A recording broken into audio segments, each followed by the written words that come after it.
Now, the Three Martini Lunch with Greg Corombos and Jim Garrity. And Greg Corombos is out all this week. I'm Rich McFadden in for Greg Corombos from Radio America, along with Jim Garrity from the National Review Online.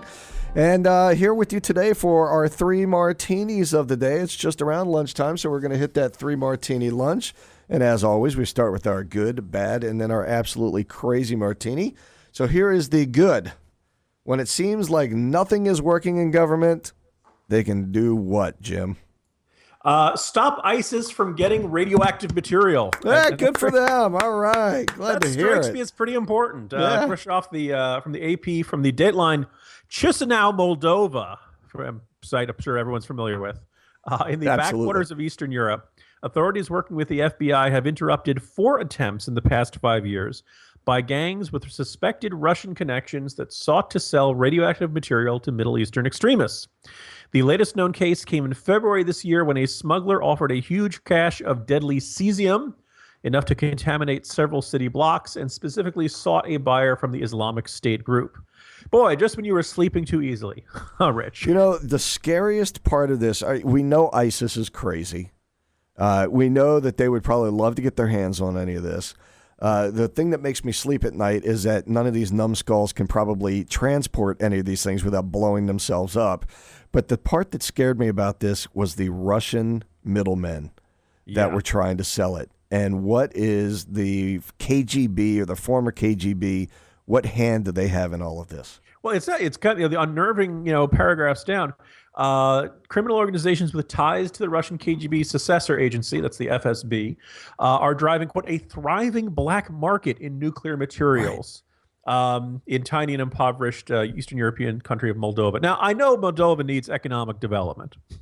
But you'd like to think, agriculture, maybe some high-tech stuff. You'd like to think that cesium smuggling would not be the backbone of your economy. Yeah, do like everybody else does. Make our soccer balls, our clothes, everything. There you go. Make our military's uniforms, right? Like that. So.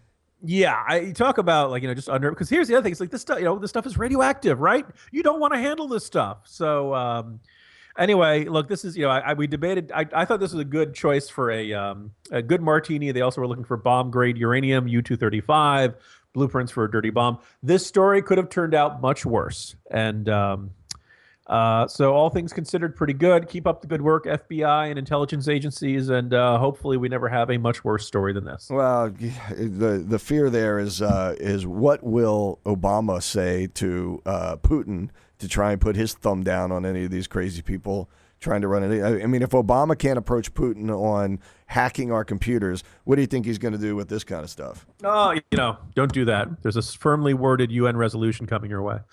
Right. And there's going to be a line in the sand and don't cross it, right? All right, so on to the bad martini of the day. Hillary's back again. She seems to be very popular in our bad martini camp.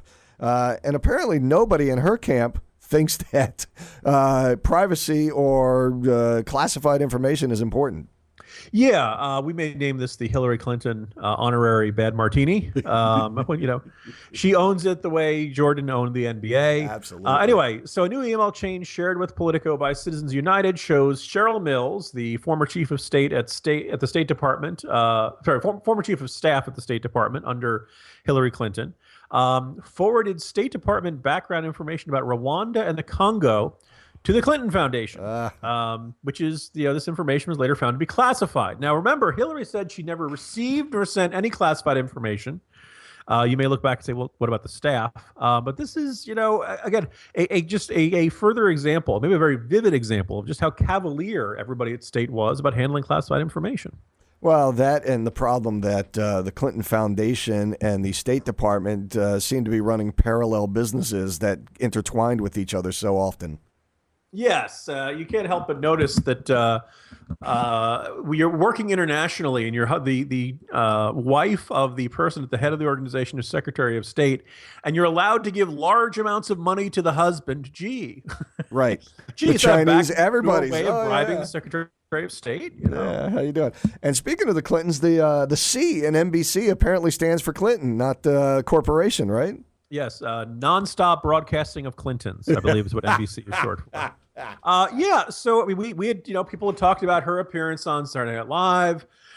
She had a really kind of gushy town hall event with the Today Show the beginning of the week.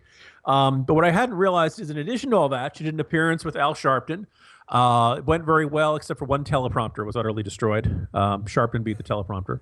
And then she did an interview on Telemundo. Now, Telemundo is owned by General Electric, the parent company of NBC. So that is 4 programs in a 3-day period. And people are pointing out, well, this is, now Clinton and NBC insiders are telling Politico this was totally independent. There was no coordination by the network. Really hard to believe that. Yeah. Really hard to believe. Oh, by the way, as if you were just, Morning Joe was pressured by MSNBC executives to simulcast Clinton's New Hampshire town hall at the same time it aired on the Today Show. And I mean, basically, NBC wanted to turn itself into the Hillary Clinton network for a long stretch. Credit where it's due. Joe Scarborough and Mika Brzezinski, not always favorite people amongst conservatives, basically said they didn't like it. They said they thought the town hall probably had a lot of softball questions. And they chose not to, and they went with a regular Morning Joe program. So, there are some voices inside NBC who don't think this is such a good idea. But basically, for those who are wary of the network, a story like this is going to affirm all of those suspicions. Well, that's why you need someplace like the National Review to be able to get your information that is not pushed on you by the big corporate presidents and Wall Street and the White House. So check it out. It's National Review Online. He is Jim Garrity. I am Rich McFadden from Radio America. And those are your today's 3 Martinis. We'll back with you again at the 3 Martini Lunch.